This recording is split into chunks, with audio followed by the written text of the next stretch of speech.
Արտգործնախարարը մայրբուհի ներկայացուցիչներին Արցախի հանրապետության արտաքին քաղաքականության գերակայություններն է ներկայացնում, առաջին հորիզոնականում միջազգային հարթակում դեֆակտո կայացած պետության Արցախի հանրապետության դե յուրե ճանաչմանը հասնելն է։ Քայլեր են տարվում տարբեր մակարդակներում, Հադրութն ու Մարտունին օրինակ, Ֆրանսիայում ունեն քույր քաղաքներ, իսկ Կալիֆոռնիայի Հայլենդ քաղաքը Բերձորի հետ է համագործակցում։ Երբ որ այս կամ այն երկրամասում մարդիկ հավաքում են եւ որոշում են ընդունում, որ այո, Լեռնային Ղարաբաղի Հանրապետության պետությունը, նրա բնակչությունը արժանի են միջազգային ճանաչման, նրանց ինքնորոշման իրավունքը պետք է հարգվի, դա գնահատական է։ Դա գնահատական է նրան, թե ինչպես ենք մենք ապրում, թե ինչ գործ ենք մենք արել։ Սակայն անգամ ճանաչման գործընթացը չի կարելի բացարձակ արժեք դիտարկել, այն պետք է բխի Արցախում ունեցած իրականությունից։ Երկրորդ կարևոր ուղղությունը Ադրբեջանա-Ղարաբաղյան հակամարտության կարգավորման բանակցային գործընթացի լիարժեք ձևաչափի վերականգնումն է։ Այս ուղղությամբ հիմնական խոչընդոտը Ադրբեջանի ապակառուցողական դիրքորոշումն է համարում արտգործնախարարը։ Մենք գտնում ենք, որ Լեռնային Ղարաբաղի մասնակցության աստիճանը այսօր անբավարար է եւ նրա լիարժեք մասնակցությունը բխում է ոչ միայն Լեռնային Ղարաբաղի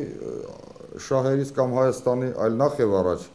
Մինսկի խմբի համանախագահության, միջազգային հանրության, այսինքն այն բոլոր ուժերի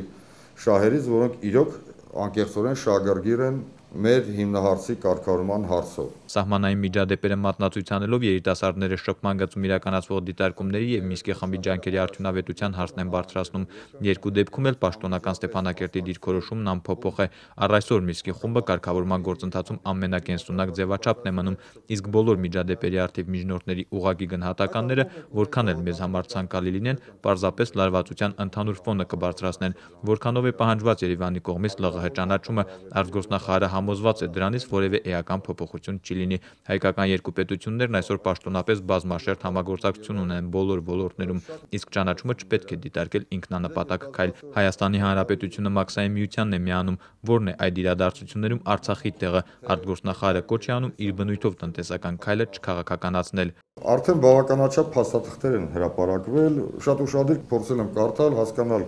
արդյոք կա այդ տնտեսական տխուր ձանձրացուցիչ այդ ձևակերպների տակ որը քաղաքական նպատակ չկա։